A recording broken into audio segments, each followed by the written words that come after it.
Yeah, well, first, congrats to both our basketball teams. I didn't get to see either one, but I heard both were very exciting, and I'm glad we pulled them both out.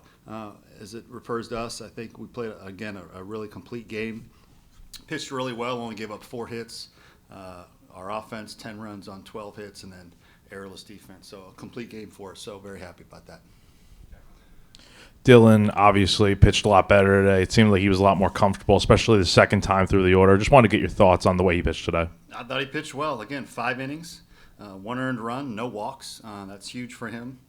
Only gave up 4 hits, and he was on 57 pitches. So, again, we just want to continue to see him grow and be able to go even deeper in the games because he has some innings where he can really minimize his pitches. But 1 earned run in 5 innings, that's everything you could hope for.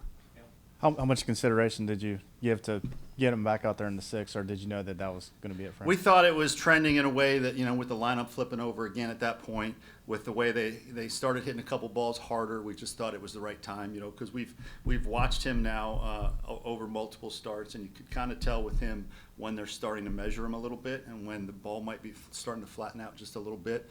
And I think Matt has a really good feel for that, and so we just thought that was the right time. Obviously, you brought Roman into the game there in the 6th, and it didn't go according to plan. What was your original plan with him going into the day? Like, did you have a set pitch count, set amount of innings you wanted him to potentially throw today, or? Well, with Roman, we look at Roman as a weapon. He can start, he can come out of the bullpen, he could close potentially. Today wasn't his day. Obviously, he just didn't have it, but that's going to happen to everybody every now and then. The plan with him today was throw him out there after SQ because he's such a different look. SQ is a heavy sinker guy. Roman is a ride-it guy, so 2 totally different type of pitchers, and that's a tough look for hitters and for lineups. So that was the plan with him, and we were going to see how many innings we get out of him. Again, he just didn't have it, and we had to go to Veach, and Veach was incredible in picking him up. So it's just that's how it worked out. With Cole's homers, and I guess the big one being on the heels of that rocky 6th inning, how nice was it to be able to create a little separation there? Yeah, we say it in the locker room all the time, you need your dudes to be dudes, and he was a dude today. He played like an All-American today. He's been catching incredibly well. I think his bat's starting to come around now, and he's starting to kind of find his groove again offensively, and when he does that, we're a completely different offense. You turned to Chris there after, and you referenced him before, after Kimball. At this point, what do you kind of consider him? Because, people call him a closer and stuff, but in your eyes, what do you think of the way he is? Well, closer generally, by definition, gets the last 3 outs of the game, so he's not been a closer for us this year.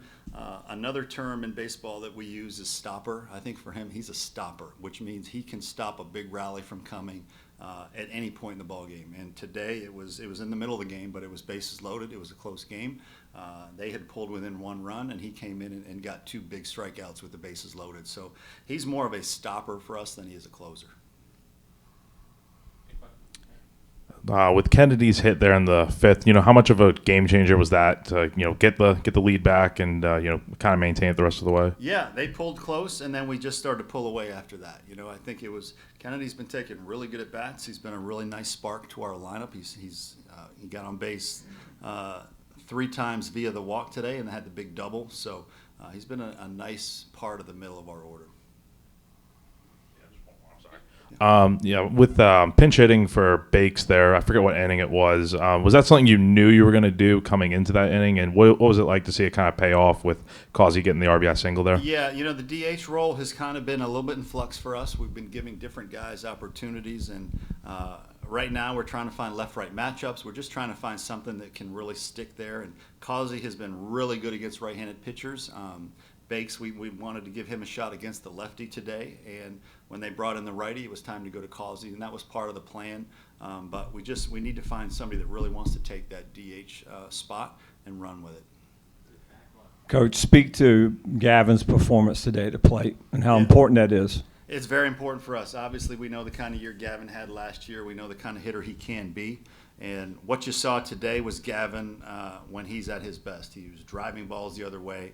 And when you can get that out of Gavin to go along with the other hitters we have in our lineup, obviously we want depth in our lineup. We want to be strong throughout the lineup. And so when he's down there at the bottom of the order having a day like he had today, that's why we end up with 10 runs. All right, thank you. Appreciate it.